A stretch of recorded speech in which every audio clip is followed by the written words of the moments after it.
Alice's Adventures in Wonderland by Lewis Carroll. Chapter 9. The Mock Turtle's Story. "You can't think how glad I am to see you again, you dear old thing," said the Duchess, as she tucked her arm affectionately into Alice's, and they walked off together. Alice was very glad to find her in such a pleasant temper, and thought to herself that perhaps it was only the pepper that had made her so savage when they met in the kitchen. "When I'm a duchess," she said to herself, not in a very hopeful tone, though, "I won't have any pepper in my kitchen at all. Soup does very well without. Maybe it's always pepper that makes people hot-tempered," she went on, very much pleased at having found out a new kind of rule. "And vinegar that makes them sour, and chamomile that makes them bitter, and barley sugar and such things that make children sweet-tempered. I only wish people knew that. Then they wouldn't be so stingy about it, you know." She had quite forgotten the Duchess by this time, and was a little startled when she heard her voice close to her ear. "You're thinking about something, my dear, and that makes you forget to talk. I can't tell you just now what the moral of that is, but I shall remember it in a bit." "Perhaps it hasn't one," Alice ventured to remark. "Tut, tut, child," said the Duchess. "Everything's got a moral, if only you can find it." And she squeezed herself up closer to Alice's side as she spoke. Alice did not much like keeping so close to her. First, because the Duchess was very ugly, and secondly, because she was exactly the right height to rest her chin upon Alice's shoulder, and it was an uncomfortably sharp chin. However, she did not like to be rude, so she bore it as well as she could. "The game's going on rather better now," she said, by way of keeping up the conversation a little.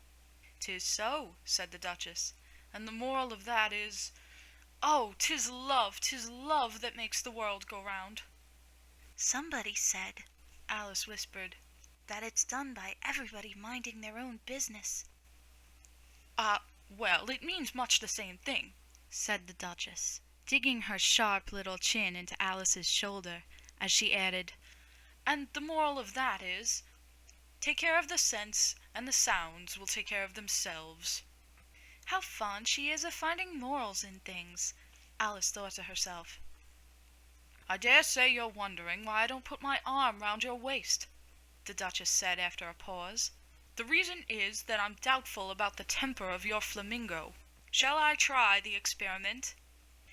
"He might bite," Alice cautiously replied, not feeling at all anxious to have the experiment tried. "Very true," said the Duchess. "Flamingos and mustard both bite, and the moral of that is, birds of a feather flock together." "Only mustard isn't a bird," Alice remarked. "Right as usual," said the Duchess. "What a clear way you have of putting things." "It's a mineral, I think," said Alice. "Of course it is," said the Duchess, who seemed ready to agree to everything that Alice said. "There's a large mustard mine near here, and the moral of that is, the more there is of mine, the less there is of yours." "Oh, I know!" exclaimed Alice, who had not attended to this last remark. "It's a vegetable. It doesn't look like one, but it is."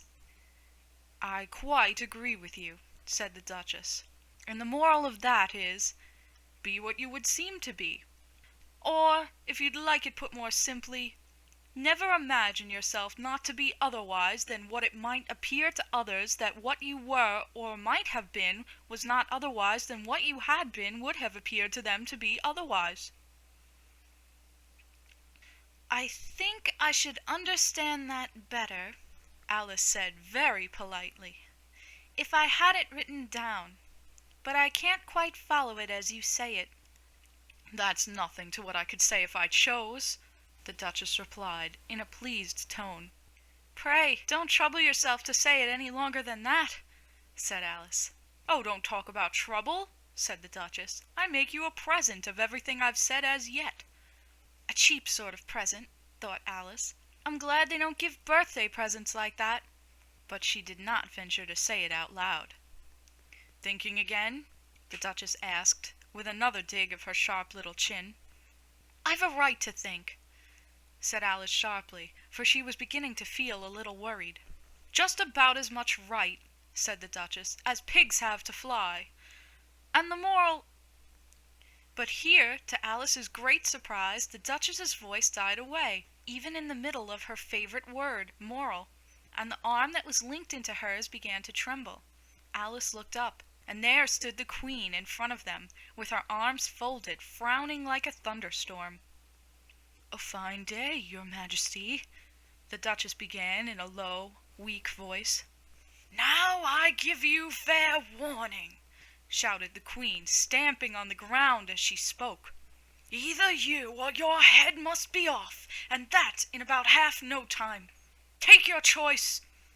The Duchess took her choice and was gone in a moment. "Let's go on with the game," the Queen said to Alice, and Alice was too much frightened to say a word, but slowly followed her back to the croquet ground. The other guests had taken advantage of the Queen's absence, and were resting in the shade. However, the moment they saw her, they hurried back to the game, the Queen merely remarking that a moment's delay would cost them their lives. All the time they were playing, the Queen never left off quarreling with the other players, and shouting, "Off with his head!" or "Off with her head!" Those whom she sentenced were taken into custody by the soldiers, who, of course, had to leave off being archers to do this, so that by the end of half an hour or so there were no archers left, and all the players except the King, the Queen, and Alice were in custody and under sentence of execution. Then the Queen left off, quite out of breath, and said to Alice, "Have you seen the Mock Turtle yet?" "No," said Alice. "I don't even know what a mock turtle is." "It's the thing mock turtle soup is made from," said the Queen. "I never saw one, or heard of one," said Alice. "Come on, then," said the Queen, "and he shall tell you his history." As they walked off together, Alice heard the King say in a low voice to the company generally, "You are all pardoned." "Come, that's a good thing," she said to herself, for she had felt quite unhappy at the number of executions the Queen had ordered. They very soon came upon a griffin, lying fast asleep in the sun.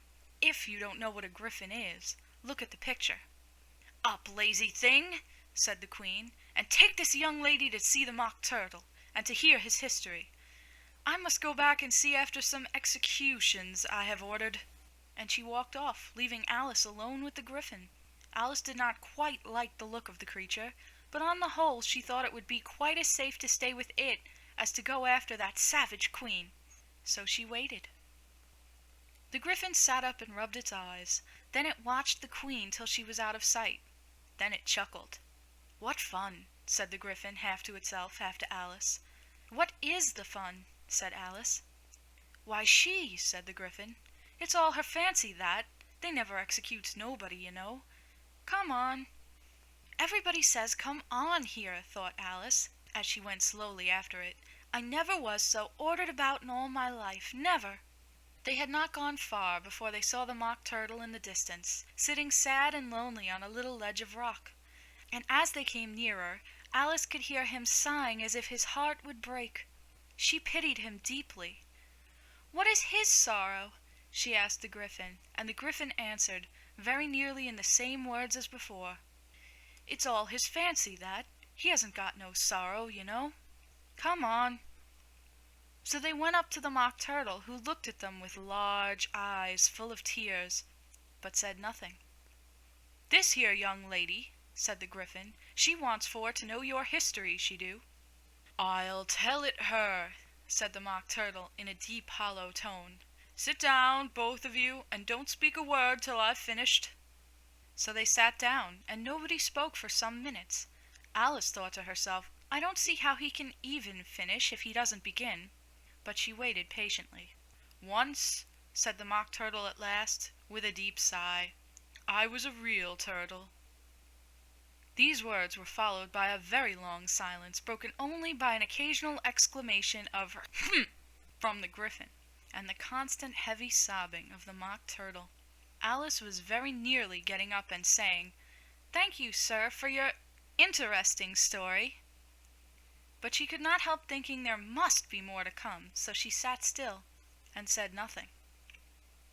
"When we were little," the Mock Turtle went on at last, more calmly, though still sobbing a little now and then, "we went to school in the sea.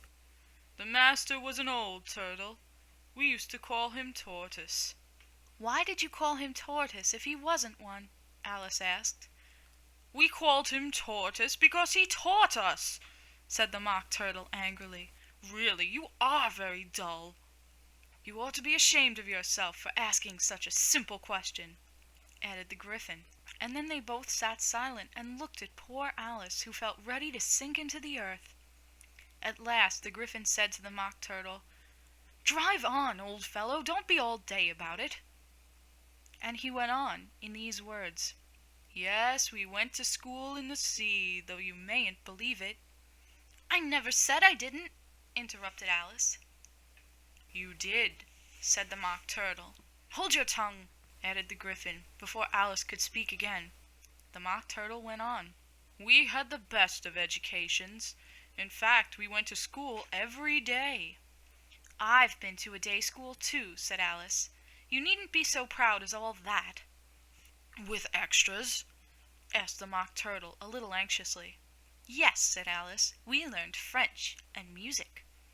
"And washing?" said the Mock Turtle. "Certainly not," said Alice indignantly.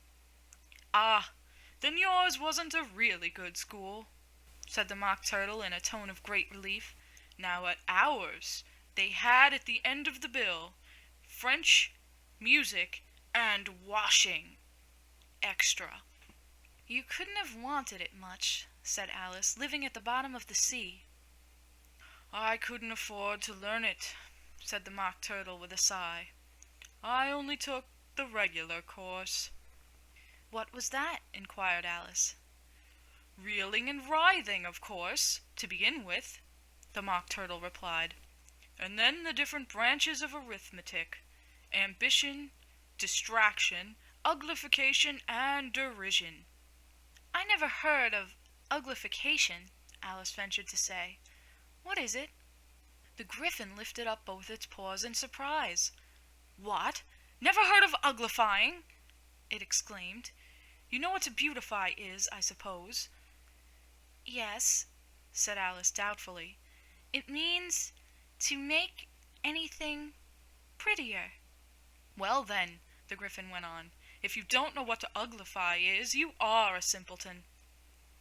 Alice did not feel encouraged to ask any more questions about it, so she turned to the Mock Turtle and said, "What else had you to learn?" "Well, there was mystery," the Mock Turtle replied, counting off the subjects on his flappers. "Mystery, ancient and modern, with seaography. Then drawling. The drawling master was an old conger eel that used to come once a week. He taught us drawling, stretching, and fainting in coils."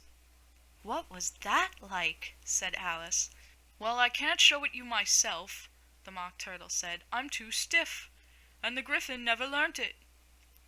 "Hadn't time," said the Gryphon.